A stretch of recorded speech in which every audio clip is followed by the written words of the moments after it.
আসসালামু আলাইকুম, কেমন আছেন সবাই? আশা করি ভালো আছেন। আল্লাহর মতে আমি অনেক ভালো আছি। আবারও চলে আসলাম আপনাদের মাঝে আমার আরেকটি নতুন ব্লগ নিয়ে। আজকের ব্লগটা শুরু করেছি হচ্ছে সকালের নাস্তার পরে। হুমায়রা স্কুলে চলে গেছে, এদিকে আমরাও নাস্তা করে নিয়েছি। ভাবলাম যে এখন থেকে ব্লগটা স্টার্ট করি। আজকে মাশাআল্লাহ অনেক রোদ উঠেছে। ভাবলাম যে তাহলে যে ঘরের কোনায় কোনায় যে ইনডোর প্লান্টগুলো রেখেছিলাম ওগুলো একটু রোদ দিই। মাঝে মাঝে এই গাছগুলো আমি রোদ দিই, কারণ মাঝে মধ্যে একটু রোদ না দিলে গাছে পোকামাকড় আক্রান্ত করতে পারে। হুমায়রার ঘরে আর কি সকালে রোদটা পড়ে। আজকে যেহেতু অনেক রোদ আর তাপটাও ভালোই ছিল, ভাবলাম যে এইখানে রোদটা দিই। বারান্দায় এখনও রোদ পড়ে নাই, আর উনি তো পিছনে পিছনে আমার হাঁটছে। আর বাইরের ওয়েদারটা এত সুন্দর, মাশাল্লাহ ভালোই লাগছে, কিন্তু গরমটা একটু বেশি পড়ছিল আজকে। আর এই যে ওনার বেবি, উনি একটু আজকে দেখাচ্ছিল যে আম্মু আমার বেবিটা একটু দেখাও, তাই ওনার বেবিকে একটু দেখালাম। আপনাদেরকে কেমন লাগছে অবশ্যই কমেন্ট করে জানাবেন।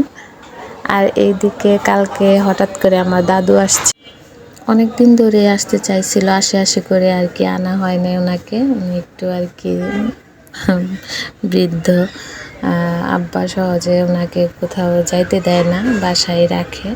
আর মা আসার সময় আমার জন্য তালের পিঠা বানাই দিছে। তালের পিঠা খেতে আমার কাছে ভালোই লাগে, কিন্তু পিঠার থেকে আরও বেশি ভালো লাগে তাল জাল করে মুড়ি দিয়ে খেতে।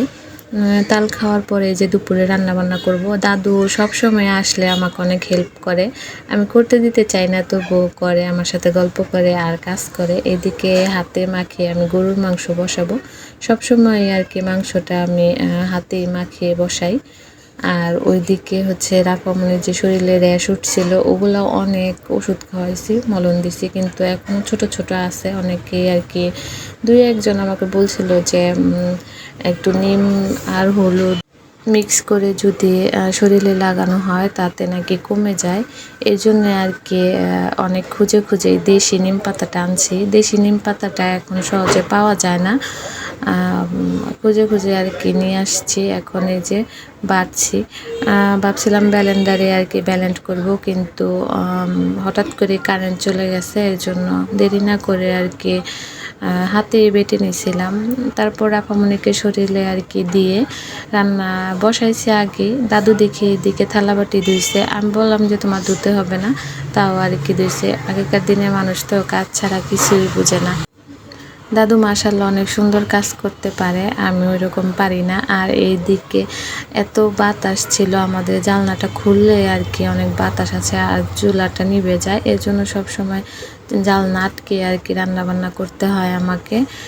গরুর মাংসটা আর কি কষাচ্ছিলাম, পানি দিই নাই এক্সট্রা কোনো, এইভাবে আর কি মাংস থেকে আর কি পানি উঠছে। ফাইনালি যে আমার রান্নাটা কমপ্লিট। এখন শুধু গরুর মাংস রান্না করছি, সকালে ডাল বোনা করছিলাম আর চেপা শুটকি ভর্তা করছিলাম, ওগুলোও আছে, তাই আর কোনো বাড়তি কোনো কিছু রান্না বান্না করি নাই।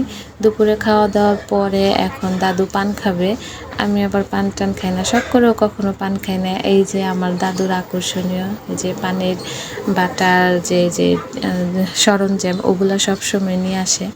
যারা পান খায় তারা কিন্তু সব সময় এই জিনিসগুলো সাথে করে নিয়ে যায়। আমার নানিও আগে সব সময় এই যেখানে যাইতো সাথে করে ওগুলো নিয়ে যাইতো। যদি 1 ঘন্টার জন্য যাইতো তাহলে আলাদাভাবে 2টা পান বানিয়ে আঁচলে বেঁধে তারপর আর কি যাইতো, যে আর বলতো যে ভাত না খেয়ে থাকতে পারবো কিন্তু পান না খেয়ে থাকতে পারবো না। এই যে দেখেন, একটার ভিতরে সুপারি, একটার ভিতরে খড়, তামাক পাতা, আরেকটার ভিতরে চুন, এগুলো আর কি আলাদা আলাদা করে আনছে। আর পান যেহেতু অনেক গরম, পান আর কি বাহিরে রাখলে আর কি নষ্ট হয়ে যাবে, এর জন্য ফ্রিজে রাখে।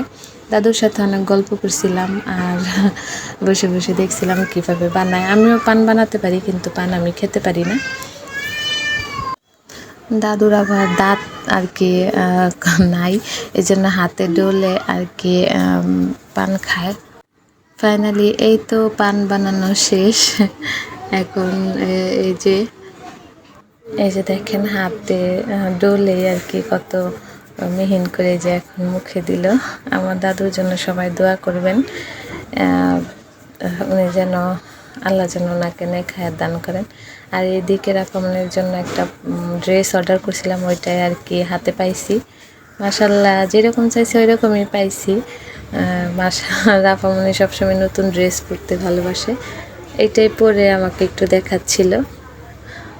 আর সবসময়ের মতন এই যে নতুন ড্রেস পরে উনি আয়নার কাছে একটু ঢং করবে, তারপর আর কোনো ভিডিও করি না। এটা হচ্ছে বিকেল টাইম, অনেকগুলা কাপড় চোপড় দুপুরেই ধুইছি, তখন আর শুকা দিই নাই, ভাবলাম যে বিকেলেই দিব। এখন দেখি একটু মেঘলা মেঘলা করছে। আর এই যে আমার হচ্ছে বয়েজের মেন সমস্যা হচ্ছে এই যে ওকড়া কোকড়া রাস্তা। এই যানবাহনের কারণে আমার বয়েজের সময় অনেক সময় যানবাহনের শব্দ শোনা যায়। আর এখন কাপড় চোপড় শুকা দিব। আর এখানে কাপড় চোপড় শুকাতে বাহিরে তো যাওয়া হয় না, এখানে আর কি বিকেল টাইমে দিই, যাতে পরের দিন তুলে তারপর আর কি আবার কাপড় চোপড় ধুয়ে শুকাতে।